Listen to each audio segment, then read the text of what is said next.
हाँ रोहन, बोलो क्या हाल चाल है। सब बढ़िया भाई। हाँ हाँ, बताओ ना, क्या बात है भाई। बताने में झिझक कैसी, बता सकते हो बिल्कुल। अच्छा, इंग्लिश से रिलेटेड है। क्या दिक्कत आ रही भाई इंग्लिश में? अच्छा, इम्प्रूव नहीं हो पा रहा, पढ़ तो रहे हो लेकिन इम्प्रूव नहीं कर पा रहे हो। तो मैं बता देना चाहता हूं यार रोहन, ये तुम्हारी केवल दिक्कत नहीं है, ये बहुत लोगों की दिक्कत है, खासकर वैसे लोग जो हमारे हिंदी बेल्ट से आते हैं। तो चले, बड़े सही समय पे तुमने फोन किया, और ऐसे ही लोगों के लिए मैं ये वीडियो लेकर आया हूं। तो देखें, तो क्या आपको भी आपको भी वही प्रॉब्लम्स फेस करनी पड़ती है जो अभी रोहन एक बच्चे ने मुझे बताया? अगर ऐसा है तो ये वीडियो आपके लिए ही है, जहां मैं आपको आज इस वीडियो में 5 कमाल के टिप्स दूंगा जो आपकी इंग्लिश इतनी इंप्रूव कर देंगे कि आप बाकी सबको पीछे छोड़ दोगे। Every one behind literally. तो इस वीडियो को एक रिक्वेस्ट है कि शुरू से अंत तक देखें। आपको बहुत ही प्रैक्टिकल, आदर्शवादी नहीं, प्रैक्टिकल, थ्योरेटिकल नहीं, प्रैक्टिकल जो आप अमल में ला सकते हो, वो टिप्स आपको मैं इसमें देने जा रहा हूं। तो यदि आप चैनल पे पहली बार आए हैं तो चैनल को सब्सक्राइब करके बेल आइकन दबा दें, ताकि आपको हमेशा रेगुलर नोटिफिकेशन मिलता रहे। तो आइए जानते हैं कि हम अपनी इंग्लिश को, खासकर जब हम हिंदी बेल्ट से आते हैं, इंप्रूव करने की तमन्ना होती है लेकिन इंप्रूव नहीं हो पाता है। तो आइए जानते हैं टिप नंबर 1। सबसे पहले तो मैं इसमें आपको बताने जा रहा हूं rapid English progress tips. 5 tips हैं, इनको गांठ बांध लेना। ये सारे कॉम्पिटिटिव एग्जाम्स के लिए तैयार किए गए टिप्स हैं, जिसमें मैं आपको ग्रामर, यक्ष प्रश्न है, वोकैबुलरी याद करते हैं, भूल जाते हैं, सर आज याद किया 100 वर्ड, 50 वर्ड, कल भूल गए, तब तो याद करोगे यार, रटोगे तो भूलोगे ही भूलोगे। या सर स्पीकिंग की बड़ी तमन्ना होती है, बड़ी दिल्ली ख्वाहिश होती है कि मैं भी इंग्लिश बोलूं, लेकिन अटक जाता हूं बीच में ही। मैं आज तारे आसमान के गिनने लगता हूं, ऊपर नीचे देखने लगता हूं, दाएं बाएं देखने लगता हूं जब मैं इंग्लिश स्पीकिंग करना चाहता हूं। तो I am going to give you tips for all these problems. It means it is going to be a panacea for all cure. सारी बीमारियों का एक ही इलाज है ये वीडियो। तो आइए अब देर किस बात की, सबसे पहले टिप की हम बात करते हैं इसमें, learn grammar through error spotting. अक्सर हम क्या करते हैं कि ग्रामर पढ़ते तो हैं लेकिन थियोरेटिकल, केवल रूल रट लेने से नहीं होगा मेरे भाई मेरे बच्चे। आप रूल को समझ लो, पढ़ लो एक बार, लेकिन जब तक आप अप्लाई नहीं करोगे, मान लो कि किसी को स्विमिंग करनी है और स्विमिंग के बारे में किताब में पढ़ लेता है, स्विमिंग कैसे करनी चाहिए, और वो स्विमिंग की प्रैक्टिस ना करे, तो क्या उसकी स्विमिंग काम आएगी? कभी नहीं। कभी वो सीख पाएगा? कभी नहीं। तो यही करते हैं लोग कि ग्रामर के रूल्स को रटते हैं, याद करते हैं, और जब कॉमन एरर के क्वेश्चंस आ जाते हैं या सेंटेंसेस में यूज करने की जब बात आ जाती है, तो नील बटे सन्नाटा हो जाते हैं। तो इसका सबसे बेहतरीन उपाय है कि आप ग्रामर के रूल्स को समझ लो, पढ़ लो एक बार, लेकिन इनको learn grammar through error spotting. Error spotting जब तक नहीं करोगे तब तक काम बनने वाला नहीं है। मतलब प्रीवियस ईयर में आए हुए क्वेश्चंस या मॉक क्वेश्चंस की ड्रिल करना, प्रैक्टिस करना बहुत जरूरी है। क्यों जरूरी है? क्योंकि आपकी एक्टिव लर्निंग है ये। आप अगर रूल्स को समझ के अगर उसको अप्लाई करते हो, कॉमन एरर डिटेक्शन के प्रॉब्लम को अटेम्प्ट करते हो, तो इसको कहा जाएगा एक्टिव लर्निंग। ये आपकी पैसिव लर्निंग से 1000 टाइम्स, 1000 गुना ज्यादा इंपैक्टफुल होगा, इफेक्टिव होगा। इसके लिए आप कर क्या सकते हो कि आप जाओ भाई नेट पे, इंटरनेट पे बहुत से क्वेश्चंस हैं, SSC, CDS, NDA, error detection MCQ में करो। क्वेश्चन खरीदने की जरूरत नहीं है, बुक्स खरीदने की जरूरत नहीं है, बहुत सारे पीडीएफ पड़े हुए हैं नेट इंटरनेट पे, उनको निकाल लो और उनको प्रैक्टिस करो। तो ये हुआ आपका टिप नंबर 1, इसको अप्लाई कैसे करोगे? तो आओ जानते हैं। अप्लाई करने के लिए भाई आपके पास या तो आप नेट इंटरनेट से कोई पीडीएफ निकाल लो, या क्लासिक बुक का एग्जांपल मैं आपको देता हूं जिसको आप सॉल्व कर सकते हो। और मजे की बात यह है कि यह किताब घर घर में पड़ी होती है, पढ़ता कोई नहीं है। स्पॉट एरर्स को स्पॉट करो, राइट द रूल योरसेल्फ। आपने एक बार रूल पढ़ लिया है, अब आप क्वेश्चन अटेम्प्ट कर रहे हो, करो। और जो क्वेश्चन में दिक्कत हो रही है, जहां रूल आपको याद नहीं आ रहा है, उसका आंसर देखोगे, एक्सप्लेनेशन देखोगे और उस रूल को आप नोट कर लो, खुद ही नोट करो, तब काम बनेगा। आप यूज कर सकते हो rain and Martin book, Lal colour की जो बुक होती है, घर घर में पड़ी होती है। आप यूज कर सकते हो a mirror of common error, Ashok Kumar Singh, और PYQ previous year questions, SSC के क्वेश्चंस ले लो, बैंक के क्वेश्चंस ले लो। ये मत सोचो कि ये किस एग्जाम के क्वेश्चंस है, हर एग्जाम का क्वेश्चन एक ही होता है, बस कहीं 4 ऑप्शन तो कहीं 5 ऑप्शंस होते हैं, बाकी कोई फर्क नहीं है। कॉमन एरर्स करो। 20 MCQ डेली, ये गांठ बांध लेना है, डेफिनेटली करना है 20। ये नहीं कि 200 एक ही बार लेके बैठ गए और कहते हैं ना कि माथा घोटाए ना पीठा ढकेली। भाई 20 हो नहीं रहा है, तुम 200 और 2000 कहां से करोगे? तो देखो, ये आदत हैबिट फॉर्मिंग है, और हैबिट फॉर्मिंग बहुत ज्यादा ओवर बर्डन करने से अपने आप को नहीं होती है। आपको अगर पुशअप की आदत डालनी है तो पहले दिन 5-10 लगाओ, फिर उसको धीरे धीरे धीरे इंप्रूव करो। तो आप 20 MCQ डेली लो, और इनका वीकली रिवीजन। जब तक रिवीजन कोई नहीं करेगा वो बेकार है पढ़ना। याद रखो कि पढ़ने से भी ज्यादा, कई गुना ज्यादा इंपॉर्टेंट है आपका रिवीजन। चलते हैं, हम बात नंबर 2 की करते हैं। अब ग्रामर के बाद बात आती है वोकैबुलरी। तो वोकैबुलरी के लिए हमारे हिंदी बेल्ट के जो बच्चे होते हैं उनकी आदत है यार रटना। रटना मतलब उससे कटना हुआ। जहां जहां रटोगे, आज तो रट लोगे, लेकिन फिर वो गायब होना है, वैसे ही जैसे मेरे सिर से बाल। तो भाई रटना सलूशन नहीं है। सलूशन अगर है तो उसको कॉन्टेक्स्ट में पढ़ना। कॉन्टेक्स्ट में पढ़ना क्या हुआ? कोई स्टोरी उठा लो, कोई ना कोई 11, 12, 9, 10th की बुक पढ़ी होगी तुम्हारे पास, कोई ना कोई घर में नॉवेल पढ़ा होगा तुम्हारे पास, या कहीं जाओ ओल्ड बुक्स मार्केट जो होता है वहां जाओ, वहां से उठा के ले आओ, पढ़ो। लेकिन एंड क्लस्टरिंग, क्लस्टरिंग का मतलब यह हुआ कि आप अगर एक वर्ड लिया, ACT एक्ट लिया, ये भाई वर्ब है या नाउन है, इसको समझो। अगर वर्ब है तो इसका नाउन बनाओ, एक्शन बन गया, एक्ट से एक्शन हो गया। एक्शनेबल, ये आपका एडजेक्टिव बन गया। एक्शनेबली, ये आपका एडवर्ब बन गया। तो आप क्लस्टरिंग करो, एक वर्ड पढ़ोगे तो 1 से 5-5, 10-10 वर्ड बनते जाएंगे, और आपको याद करने में स्ट्रेस लेने की जरूरत नहीं पड़ेगी। अपने आप ऑटोमेटिकली स्वाभाविकता होते चले जाएंगे। क्यों ऐसा मैं कह रहा हूं? ऐसा मैं ही नहीं, सारे विद्वान कहते हैं कि भाई वर्ड्स को अगर आप कॉन्टेक्स्ट में पढ़ोगे, क्लस्टरिंग करके पढ़ोगे, तो आप भूलोगे कैसे? भूलना तो स्वाभाविक प्रवृत्ति है, कम भूलोगे।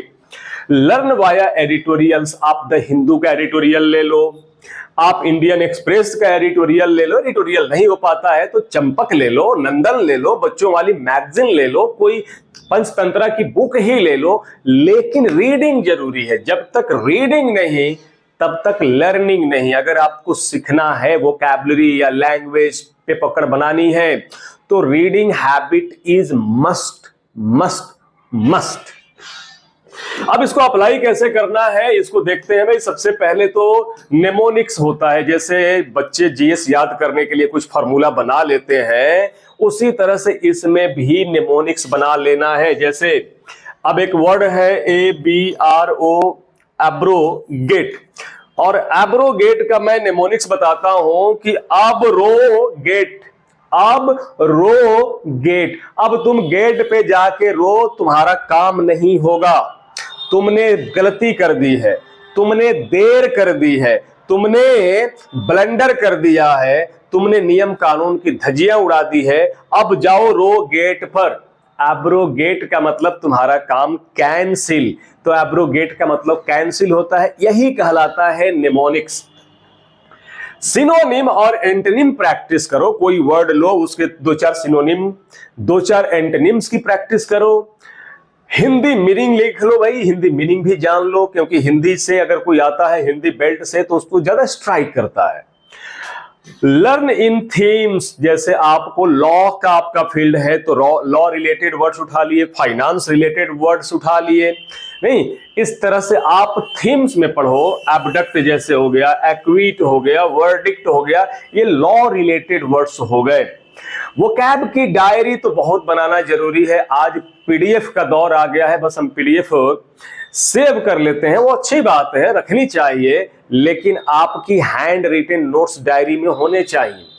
क्योंकि जब रिवीजन की बात आती है तो आपको मालूम होता है कि आपने कब कहां क्या लिखा हुआ है, इसलिए वोकैब डायरी बहुत जरूरी है। 5 वर्ड्स ए डे, अगर एक दिन 5 वर्ड करते हैं, वर्ड्स लेते हैं, उसका वर्ब, उसका नाउन, उसका एडजेक्टिव, उसका एडवर्ब, बहुत हो गए। उसके सिनोनिम्स अगर कर ले, उसके कुछ एंटोनिम्स कर ले, तो 5 नहीं 5 से 50 करने की कोशिश करनी है। कहते हैं ना कि कमाना बहुत ज्यादा जरूरी नहीं है, उस कमाई से कमाना बहुत जरूरी है।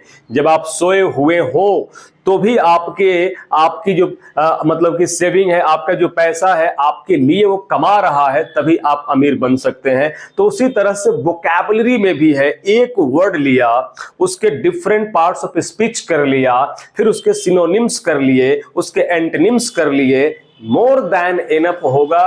3-4 महीने में आप डिक्शनरी पे कब्जा कर लोगे और उसके बाद उन वर्ड्स को, या कम से कम 5 वर्ड्स को अपने शब्दों में पिरो के सेंटेंस बना दो। Form your own sentence using those words, उनका इस्तेमाल करते हुए अपनी सेंटेंस करना तो पड़ेगा, बिना किए हुए नहीं होगा। हम लोग सोचते रहते हैं कि अब हो जाएगा, कल हो जाएगा, ऐसे हो जाएगा, वैसे, यार वक्त बर्बाद हो जाता है। नहीं, समय की ये जो रेत है वो फिसल जाती है हाथों से, मुट्ठियों से, कितना भी मुट्ठी बांध के रखो। नंबर 3 टिप की बात कर लेते हैं। हाँ, ये कमाल का तरीका है कि आप ट्रांसलेशन का यूज करो, हिंदी टू इंग्लिश करो। धीरे धीरे आपकी इंग्लिश में सोचने की कैपेसिटी डेवलप हो जाएगी। बहुत लोग इंग्लिश इसलिए नहीं बोलते हैं कि पहले वो हिंदी में सोचते हैं, फिर इंग्लिश में ट्रांसलेट करते हैं, और ट्रांसलेशन से आपके माइंड में इंग्लिश में सोचने की ही कैपेसिटी धीरे धीरे डेवलप हो जाती है। ये काम करो। Why thinking in English removes hesitation, अगर आप इंग्लिश में सोच रहे हो तो आपके हेजिटेशन को, हिचकिचाहट को ये दूर भगा देता है और आपको फ्लुएंसी दे देता है। हाँ, जैसे फिल्मों के डायलॉग, पुरानी फिल्मों के डायलॉग हैं, उनको इंग्लिश में ट्रांसलेट करो। जिनके घर शीशे के होते हैं वो दूसरों के घरों पे पत्थर नहीं मारते, Chinoy Seth. Those who live in glass built houses या glass houses do not throw stones at others. भाई स्टार्ट करो, ये मत सोचो कि गलत हो रहा है। अगर इस चक्कर में रहोगे, सोचते रहोगे, टेंशन में रहोगे कि गलत कर रहे हो, तो कभी नहीं सीख पाओगे। गलतियों से ही हम सीखते हैं। हेडलाइंस ले लो, हिंदी की हेडलाइंस ले लो, उसको इंग्लिश में ट्रांसलेट करो, इंग्लिश की हेडलाइंस को हिंदी में ट्रांसलेट करो, लेकिन करो, हाथ पे हाथ रख के मत बैठो। न्यूज के पैराग्राफ्स पढ़ो, वहां से कीवर्ड्स निकालो और उनके अपने शब्दों, अपनी लैंग्वेज में दोबारा उसी को लिखने की कोशिश करो। होगा क्यों नहीं। मानव जब जोर लगाता है पत्थर पानी बन जाता है। ये तो इंग्लिश है, ये तो बहुत ही सॉफ्ट है। नंबर 3 को हम अप्लाई कैसे करेंगे? यूज करेक्ट टेंसेस का आप यूज करो, प्रीपोजिशंस का और आर्टिकल्स का। ये आपको मेरे चैनल पे और हर चैनल पे बहुत सारे वीडियोस मिल जाएंगे, कोई जरूरी नहीं है परेशान होने की। रिकॉर्ड, और सबसे बड़ा हथियार आजकल हमारे पास है स्मार्टफोन लोडेड विद इंटरनेट। 6-7 घंटे स्क्रीन टाइम जा रहा है हर आदमी का, और उसका हम कंस्ट्रक्टिव यूज नहीं कर रहे हैं, उसका हम सदुपयोग नहीं कर रहे हैं। रील्स देखने में बर्बाद, हालांकि रील्स में भी बहुत कुछ नॉलेज की चीजें आती हैं, लेकिन उसका ऐसा काम लो कि आपकी जिंदगी को सुधार दे। आप अपने स्मार्टफोन को उठाओ, कोई भी ट्राइपॉड ले लो, स्टैंड ले लो और उस पे मोबाइल को लगा दो और बोलो। अगर आप स्पीकिंग को इंपैक्टफुल और इंप्रेसिव बनाना चाहते हैं, if you want to be an articulate speaker, यदि आपको फ्लुएंट स्पीकर बनना है, तो पहले हम लोग एग्जांपल देते थे कि भाई देखो आईने में देख के बोलो। अब आईना से भी बेहतरीन चीज हमारे पास है, आपके पास है, हमारा स्मार्टफोन। तो उसमें करना क्या है, आप स्मार्टफोन को कैमरे पे लगा लो, कुछ पहले से डायलॉग याद कर लो, अगर नहीं इंग्लिश आती है अपने बारे में लिख लो 10 लाइन और उसको रिकॉर्ड करो। रिकॉर्ड करने के बाद फिर उसको देखो कि कहां आप हकला रहे थे, कहां आपका हेजिटेशन हो रहा था, आपको कहां आप लैग कर रहे थे। मिरर तो था, आईना तो था, लेकिन आईना रिकॉर्ड नहीं करता था। अब यहां पे तो रिकॉर्ड करके आप खुद ही उसका इवैल्यूएशन कर सकते हो, करना पड़ेगा। और जिसने 20-21 दिन कर दिया इस काम को, उसको फ्लुएंसी आने से कोई रोक नहीं सकता। तो रिकॉर्ड करो, रिव्यू करो, स्पोकन इंग्लिश को रिकॉर्ड और रिव्यू जिसने कर लिया 20-25 दिन, इंग्लिश उसकी हो गई महबूबा। नंबर 4 की बात करते हैं, reverse learning via comprehension. Reverse learning, reverse का मतलब तो उल्टा होता है, जैसे रिवर्स रिएक्शन। हाँ, ये भी सही ही कहा गया कि आप कोई आरसी रीडिंग कंप्रीहेंशन पैसेज पहले पढ़ो एक बार, फिर उसको आप रिवर्स करने का मतलब देखो उसमें टेंस क्या यूज किया गया है, उसमें स्ट्रक्चर क्या यूज किया गया है, उसका थीम क्या है। Why? Trance instinct for tone, क्योंकि ऐसा करने से आप उसके टोन को डिटेक्ट कर पाओगे, स्ट्रक्चर को डिटेक्ट कर पाओगे। और आशय पूछा जाता है ना कि इस पैसेज का आशय क्या है, मतलब उसमें साफ साफ लिखा नहीं है, उसका मतलब क्या है, ये डिराइव करना होता है। तो सबसे पहले आरसी को सॉल्व करो, रीडिंग कंप्रीहेंशन। इसमें स्टेप 2 एनालाइज सेंटेंस स्ट्रक्चर को एनालाइज करो, कमाल का इंप्रूवमेंट होगा। बहुत लोगों को यही लगता है कि पहले इंग्लिश इंप्रूव हो जाएगी तब आरसी पढ़ेंगे, तब पेपर पढ़ेंगे, तब कोई आर्टिकल पढ़ेंगे। तो ये पेपर आरसी आर्टिकल कहते हैं कि बेटा तू पहले पढ़ना स्टार्ट कर, तब इंप्रूव हम होंगे। करत करत अभ्यास जड़मति होत सुजान, करत करत अभ्यास जड़मति होत सुजान, रसरी आवत जात सिल पर पड़त निशान। तो जब पत्थर कट सकता है कोमल रसी के आने जाने से, तो नहीं भी समझ में आने पर धीरे धीरे हैबिट डेवलप हो जाती है लिखी हुई बातों को समझने की। उसमें हो सकता है कि सारे वर्ड आप नहीं जानते हो, लेकिन फिर भी मीनिंग निकालना सीख जाओगे। कब? जब पढ़ना स्टार्ट करोगे तब। बहुत लोग इसी चक्कर में नहीं स्टार्ट कर पाते हैं कि जब इंग्लिश सुधर जाएगी, इंप्रूव हो जाएगी, तब करेंगे। ये दिन कभी आने वाले नहीं है, ये दिन अच्छे दिन आते नहीं है, लाए जाते हैं।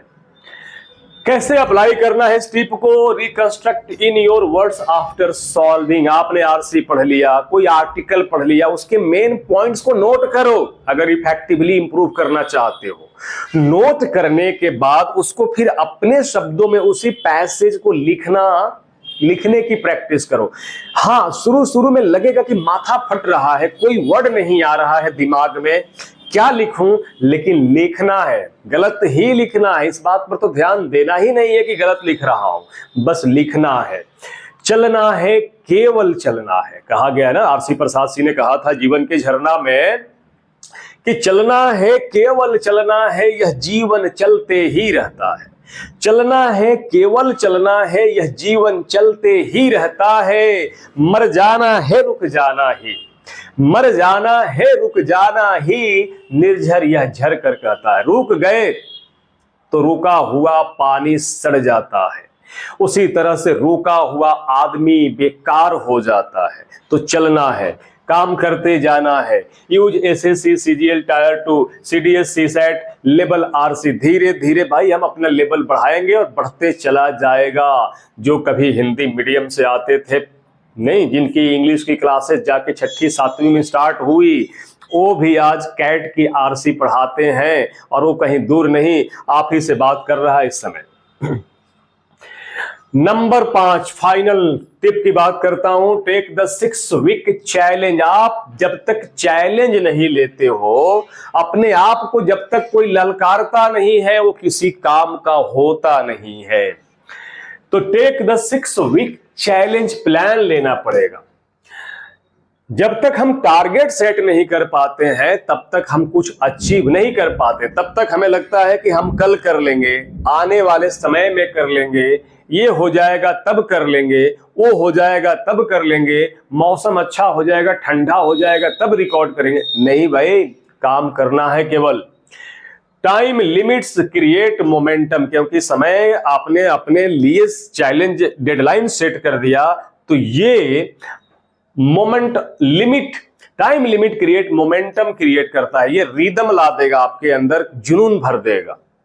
Set weekly targets and stick to them. और यहां पे दिख रहा है कि अगर वोकैबुलरी है तो ये बेहतरीन book 6 weeks to words of power आप यूज कर सकते हो। ये 6 वीक्स के लिए ही लिखी गई है। 6 वीक्स में अगर इसको कोई पढ़ना स्टार्ट करता है तो 6 सप्ताह में ये बुक कंप्लीट हो जाती है। विल्फ्रेड फंक की बुक है, कमाल की बुक है। अब हमारा बात ये हम कर लेते हैं भाई, टिप नंबर 5 को कैसे हम अप्लाई करेंगे। तो वीक नंबर 1 में चलो ग्रामर ले लो, 100 एरर्स ले लो, 50 वोकैब ले लो। और वोकैब मैंने बताया कैसे लेना है, वर्ड, उसका नाउन, उसका एडजेक्टिव, उसका वर्ब, उसके सिनोनिम्स, उसके एंटोनिम्स 50, यानी कि 50 इंटू 5 इंटू 5 इंटू 5, ये बहुत बड़ी संख्या हो जाएगी अगर इसको कर लिया इस इफेक्टिव वे में। 50, 5 नहीं 25, बहुत सारे वर्ड्स हो जाएंगे, 1000 से भी ऊपर वर्ड्स चले जाएंगे। वीक 3 to 4 में क्या करना है, वॉइस कर ले, नरेशन कर ले, टेंस कर ले। ग्रामर में यहां टेंस बहुत जरूरी है, टेंस कर ले।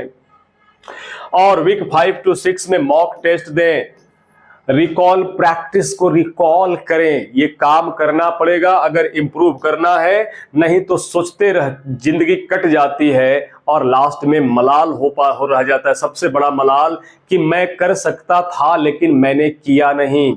तो उससे बड़ा अपराधी कोई है ही नहीं। बिल गेट्स कहते हैं, गरीबी में जन्म लेना तुम्हारी गलती नहीं है, लेकिन गरीब मर जाने में ये सबसे बड़ा पाप है, गरीब मर जाना। तो चले बोनस ट्रैक प्रोग्रेस को हर दिन आप डेली ट्रैक करो कि कितना प्रोग्रेस किया। यूज ए व्हाइट बोर्ड और मोबाइल ट्रैकर आता है, कोई एप्लीकेशन कर लो, ट्रैकर ले लो। और टिक गोल्स को आप हमेशा गोल को टिक करते चलो कैलेंडर में कि हाँ हमने इतना कर लिया, हमारी प्रोग्रेस चल रही है स्मूथ। और चले चलते चलते मैं आपको फाइनल टिप्स दे दूं। फाइनल वर्ड मेरा यही रहा, प्रोग्रेस मैजिक है। प्रोग्रेस मैजिकली होता है, जादू होता है, बैठे हाथ पे हाथ रख के बैठने से नहीं, मेथड और कंसिस्टेंसी को फॉलो करने से। स्मॉल डेली विन, छोटी छोटी जो जीत होती है हर दिन की, छोटे छोटे टारगेट को अचीव करना, ये बड़े टारगेट को अचीव करा देते हैं। बिग रिजल्ट्स ओवर टाइम, समय के साथ रिजल्ट बहुत बड़ा हो जाता है। तो चले इतना आगे हैं तो भाई चैनल को सब्सक्राइब कर दें, लाइक बटन दबा दें, बेल आइकॉन दबा दें ताकि आपको रेगुलर नोटिफिकेशन मिलता रहे। और जो भी चैलेंज, जो भी दिक्कतें हैं, हमें लिख डालो यार, मैं तैयार हूं सारे वो काम करने के लिए। सब्सक्राइब कर लें। दो चैनल है, JRS इंग्लिश और एक है हमारा टीचिंग विद राम सर, जिसपे आप ये वीडियो देख रहे हो। Press the bell icon, press कर दो। Comment your doubts and exam goals को आप हमारे वीडियो में नीचे कमेंट में बता दो कि कौन सा goal. Keep practising, keep improving. See you in the next session with me, with Ram sir. कैसा लगा आपको ये सेशन, कितना मोटिवेट कर पाया, और क्या आप संकल्प लेते हो ये सारे काम करोगे? यदि आपको आदमी बनना है, आदमी बनना है तब, अदरवाइज तो बाकी मवेशियों की तरह, जानवरों की तरह जिंदगी चल ही रही है जिसका कोई लक्ष्य नहीं है। जय हिंद। फिर मिलते हैं ऐसे ही एक दमदार वीडियो में, इंफॉर्मेटिव वीडियो में मिलेंगे। और आपके मैसेजेस का, आपके कमेंट्स का मुझे इंतजार रहेगा। Love you all.